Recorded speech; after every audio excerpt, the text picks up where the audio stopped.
Salut à tous, aujourd'hui on va jouer à Lille at Wars.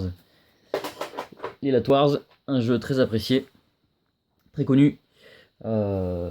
C'est après Starwing, donc ça fait du bien. Et c'est très bien fait. Donc on va regarder un petit peu la scène d'intro qui est très bien faite.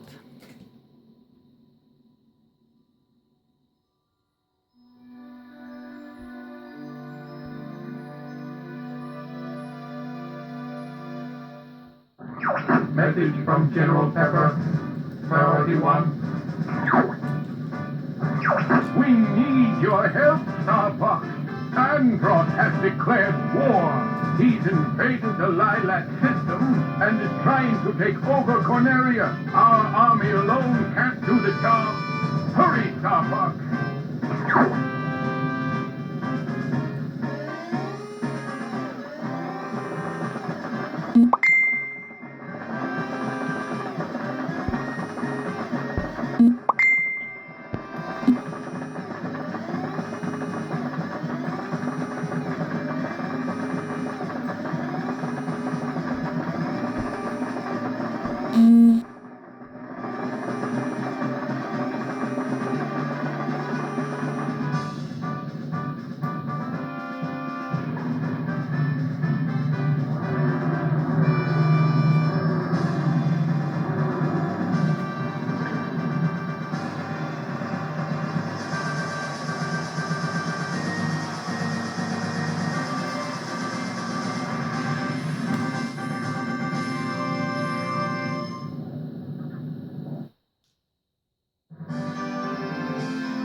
Alors c'est marrant parce que autant la 64 sur certains jeux niveau animation c'est pas top. Et dans la scène d'intro j'ai trouvé que franchement il y avait vachement d'efforts de fait. Donc pourtant c'est un jeu qui est sorti relativement tôt. Donc plusieurs modes, jeu, entraînement, combat, classement, son, langue, sauvegarde. Bon, nous on va directement passer à une partie histoire de montrer un petit peu comment le jeu fonctionne et de quoi le jeu est fait. Et puis donc là je vais passer voilà, Corneria, blablabla, on vous fait un petit topo. Donc vous avez une carte avec sélection de niveau qui est plutôt bien faite avec beaucoup de possibilités. Donc nous on va pas se prendre la tête, on va jouer directement. Donc c'est parti. Starwing, le premier jeu qui était sorti, que je connaissais moi en tout cas sur Super NES, déjà était fort. Donc il fallait une bonne suite en 3D. Et c'est vrai que celui-là, il a beaucoup de qualité. C'est vraiment une bonne suite quoi. Donc mission 1, Corneria. À la base, Starwing, quand il est sorti, on avait une mission, le premier stage, c'était ouais, Corneria, la musique était exceptionnelle quoi. Donc ça avait fait de bonnes bases, la base sonore, la base de jeu, c'était excellent Starwing. Donc là on est sur l'île at Wars, le jeu s'appelle Star Fox dans les autres régions, pour ce qui est de Starwing bien évidemment. Donc là l'île at Wars, vraiment pas mal, 3D et bonne jouabilité, beaucoup de choses intéressantes, donc je vais passer. Donc deux possibilités, soit vous jouez comme ça, soit vous jouez en mode comme ça. Moi j'aime pas trop jouer en comme ça, en vue de vaisseau on va dire, vue intérieure. Je préfère voir mon vaisseau exactement comment il est. Donc les petits carrés verts, c'est les cibles. C'est le bouton A pour fraguer. À droite, en haut à droite, vous avez 3 petits points rouges, c'est les bombes. Donc l'idéal, c'est d'en garder pour les boss. Hein, parce que bon. Donc là, j'ai chopé un double shot. Si je reste appuyé sur A, et ben, ça fait une bombe tête chercheuse. C'est pas trop mal. Ça, c'est vraiment pas mal, ouais. Donc en haut à gauche, les points, des petits hexagones aussi à choper pour augmenter les pouvoirs. Le bouton C gauche vous permet de booster, le bouton C bas vous permet de ralentir. Pour avoir différentes stratégies de façon à semer ou embêter un petit peu les poursuivants. Si on appuie sur bas et C gauche en même temps, ça fait un looping, voilà comme ça. Qui permet de réfléchir un peu plus à la situation. En haut à droite vous avez justement la barre de boost. Donc si je l'utilise, et ben je pourrais pas utiliser de boost ou de ralentisseur pendant un petit moment. Par exemple là je vais faire un boost, voilà ça devient rouge du coup et je peux plus rien faire là pendant un petit moment. Donc le but est de sauver vos alliés et l'idéal serait de finir ouais, avec tous vos alliés pour que ce soit plus facile, la suite du stage bien évidemment. Sachant que si vous perdez un allié dans une mission, là, par exemple le stage 1, ils ne seront pas disponibles pendant le stage 2, ils seront en réparation et donc disponibles à nouveau au stage 3, etc. quoi. Donc le but quand ils vous appellent, bah, c'est de les aider quoi, parce que sinon ils seront pas là. Donc bon, après, ils sont pas d'une exceptionnelle aide, hein, à proprement parler. Là, j'ai 5 bombes, du coup. Donc là, on voit, je peux leur tirer dessus. Donc faut faire super gaffe, hein, faut pas blesser vos amis. Mais l'idéal, ouais, c'est de les aider, ouais. Donc de beaux décors, franchement, le jeu est très agréable, très très maniable, c'est vraiment cool.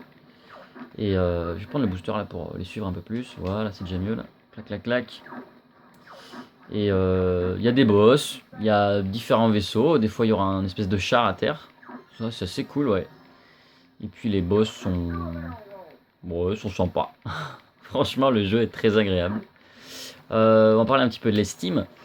Le jeu est sorti dans plusieurs versions différentes. La première qui était sortie, c'était une big box avec dedans un kit de vibration. C'était le premier jeu qui était compatible avec la vibration, le Rumble Pack.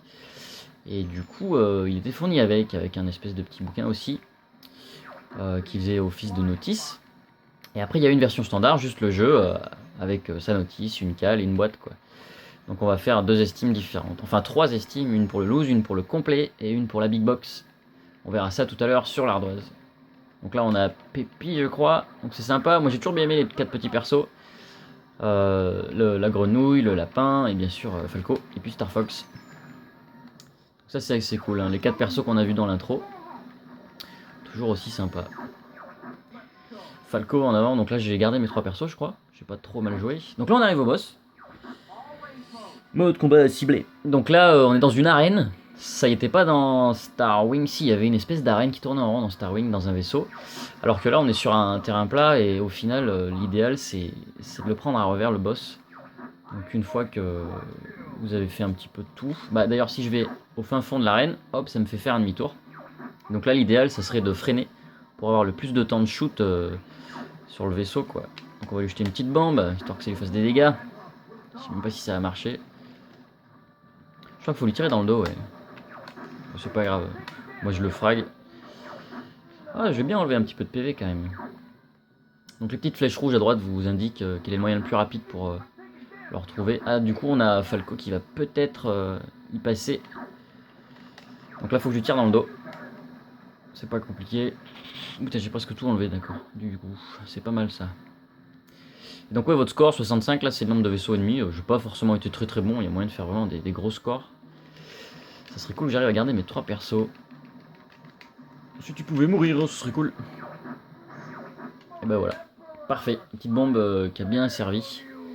Donc ouais, les bombes, super important. Parce que ça vous permet des fois d'échapper à une mort certaine. Donc ce qu'il faut retenir de ce test, c'est que vous avez un jeu qui a une durée de vie moyenne plus plus. C'est pas le jeu où on va passer 100 heures, quoi. Le temps de faire tous les parcours, forcément, c'est cool. Très agréable, très maniable, très beau, très jouable, très accessible. Bonne musique, bonne ambiance, et puis c'est ouais, licence Nintendo, Star Fox, quoi, donc c'est cool. Donc là j'ai réussi à sauver Falco. En général c'est lui qui crève à chaque fois à la première mission. Donc pas facile de garder tout le monde. Et au final tout le monde sera là pour la deuxième mission. Donc on va regarder un petit peu vite fait quand même avant de passer à l'ardoise. C'est Lilatoires, on va faire une vidéo un peu plus longue. Parce qu'on est sur un jeu qui aura une super note, hein, du coup. C'est le genre de jeu intéressant sur 64. Donc là, je vous explique pas trop, je vous spoil pas trop comment faire pour choisir les niveaux, vous balader un petit peu dans tout ça. Sachant que là, je me dirige tout à droite. Regardez en bas à gauche, on a Pépi, Falco, tout ça, Sleepy. Donc ça vous explique un petit peu si vous avez fini avec les 3 persos. Donc ça vous indique déjà, léger spoil, comment faire pour choisir les parcours.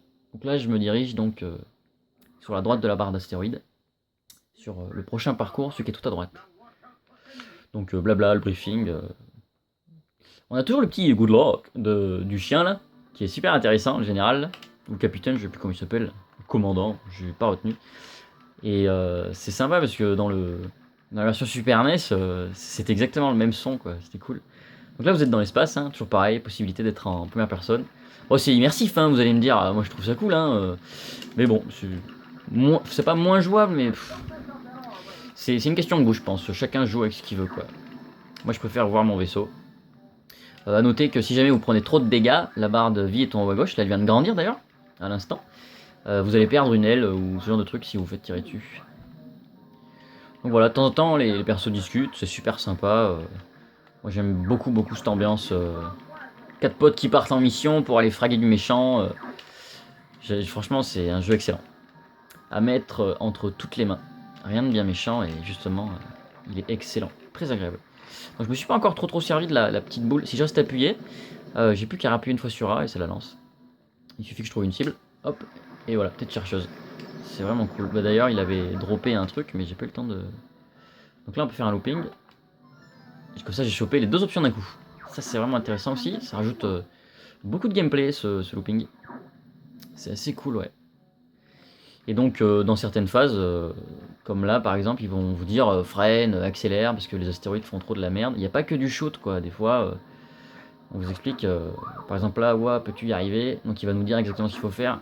Freine, donc c'est bas, et hop ça passe. Donc il faut être très réactif. Et je crois que le prochain il faut accélérer, je sais plus.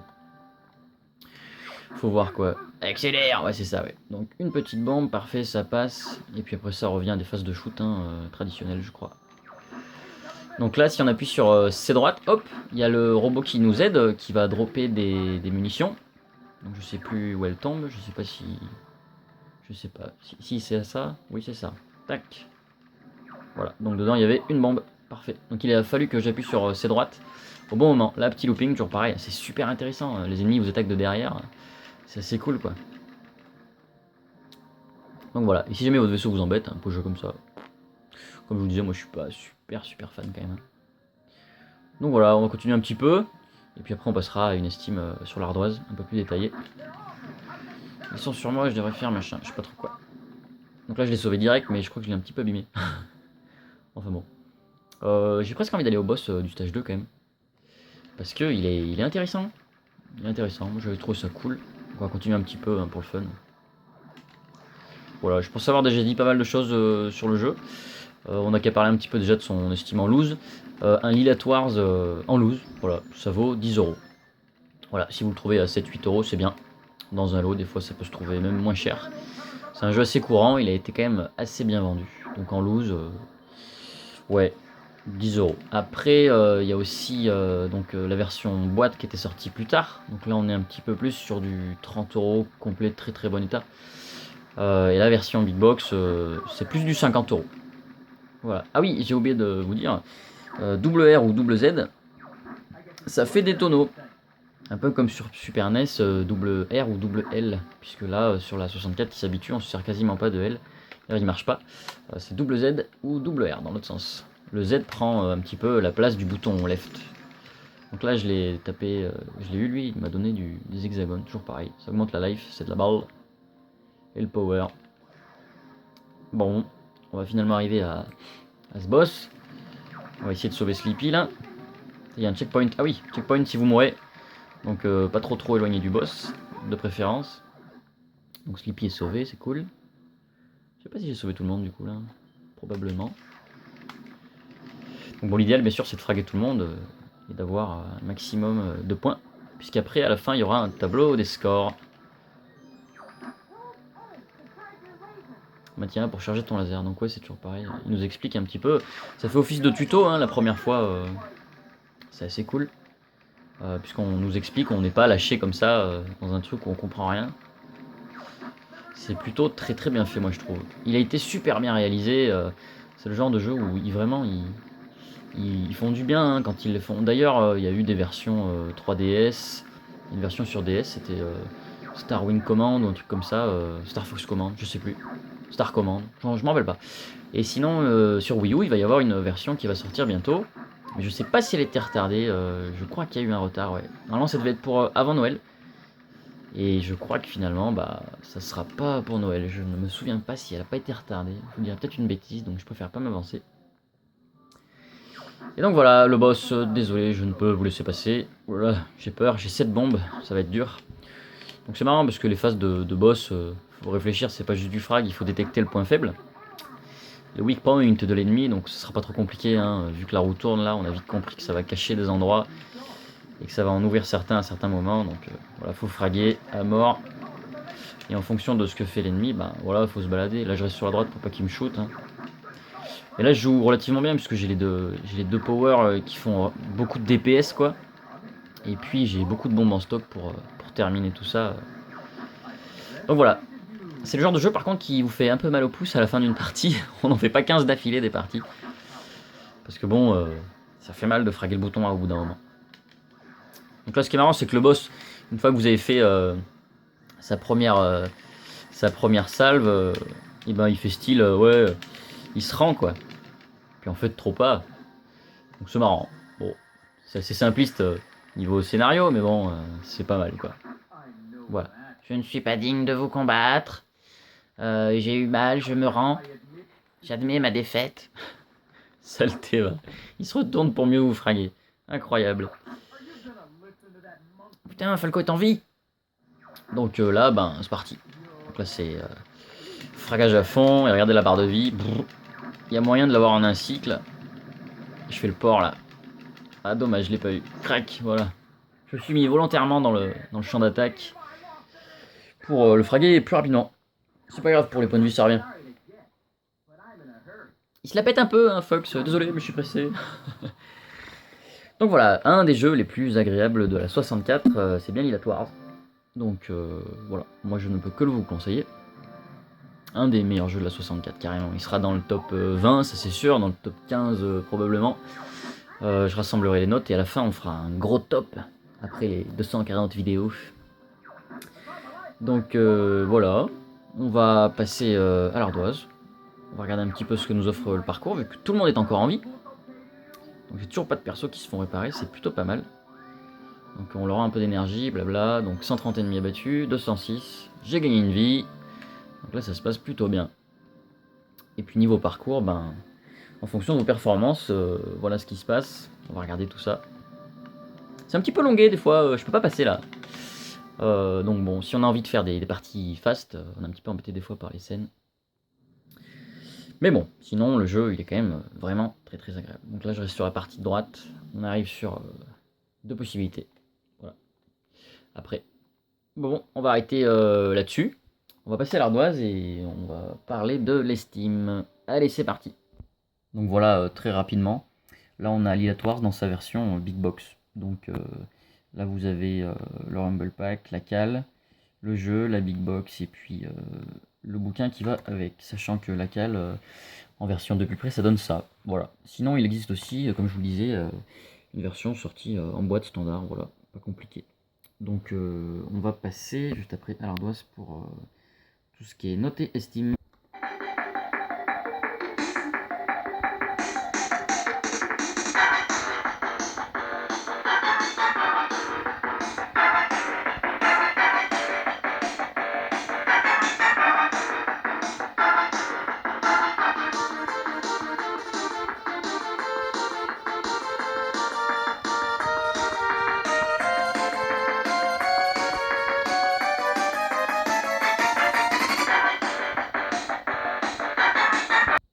Donc voilà, on arrive au bout de ce test de Lylat Wars. Donc 3 estimes, 10€ en loose, 30€ dans la version complète et 50€ dans la version Big Box avec le Rumble Pack. Donc intérêt scénario, Lylat Wars, c'est le genre de jeu qu'il faut se procurer. Dépêchez-vous si vous ne l'avez pas fait. 4 sur 4 graphiquement, 3,5 sur 4, bon, des petits défauts, des textures, des petits trucs un peu carrés par-ci par-là, mais globalement il y a tellement de choses qui sont faites qu'on peut pas leur en vouloir. 3,5 sur 4, de beaucoup de niveaux, c'est excellent quoi. Niveau gameplay, 4 sur 4. Très jouable avec beaucoup de choses, quoi. Bande son 3,5 sur 4, ça passe super bien. Et durée de vie 3,5 sur 4, c'est pas le genre de jeu où on va passer, comme je vous disais, une centaine d'heures. Quoique, parce que franchement, on y rejoue entre potes. Et puis il y a aussi voilà, l'aspect multijoueur qui est un peu moins bien. C'est des arènes de baston, mais bon, c'est quand même cool, quoi. Donc on peut jouer à 4. Voilà, j'espère que ça vous aura plu. Lylat Wars, clairement un jeu qui est dans le top des jeux de 64. Allez, à bientôt les enfants.